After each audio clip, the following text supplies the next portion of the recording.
अनुभव. ही बॉटल घेण्याच्या अगोदर मला म्हणजे जेवणच जात नव्हतं. मी म्हणजे एक पोळी खायची, 1 किंवा 1.5 पोळी. तर ही बॉटल घेतल्याच्या नंतर मी कमीत कमी 2.5-3 चपात्या खायला लागलो. हा. आणि याच्यामुळं एकदम असं म्हणजे पोट साफ होते.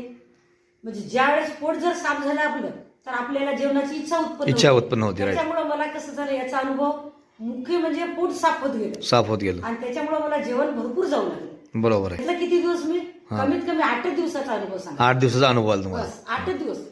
तुमचं मत काय आहे? या लोकांना या बॉटल बद्दल काय सांगावं? माझं मत असं आहे की हे प्रत्येकाने घेतली पाहिजे. ज्याला कोणची बिमारी असो. माझे गुडघे पण दुखायचे राहिले याच्यामुळं. मणक्याचा म्हणजे थोडाफार त्रास होता, विकनेस पण. आणि आपल्याला असं म्हणतो की नाही, काही म्हणते बाबा काम करण्याची इच्छा नव्हती, तर ते माझ्यामध्ये खरोखर उत्पन्न झालं. किती दिवसापूर्वी बॉटल घेतली होती तुम्ही? 15 दिवसापूर्वी बॉटल घेतली होती. तर 15 दिवसामध्ये तुम्हाला हे एवढे अनुभव आले? 15 दिवसात. हो, बरोबर. ठीक आहे.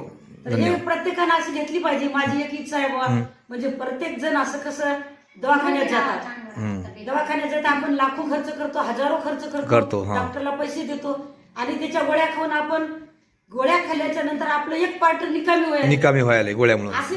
बरोबर आहे. तर ती माझी सर्वांना विनंती आहे कळकळीची की बाबा प्रत्येकानं हे गोळ्या बंद केल्या पाहिजे. होमिओपॅथिक जाण्यापेक्षा आयुर्वेदिकडे वळलं पाहिजे. आयुर्वेदिकडे आपण वळलो पाहिजे. माझी सर्वांना विनंती आहे. ठीक आहे. धन्यवाद काकू.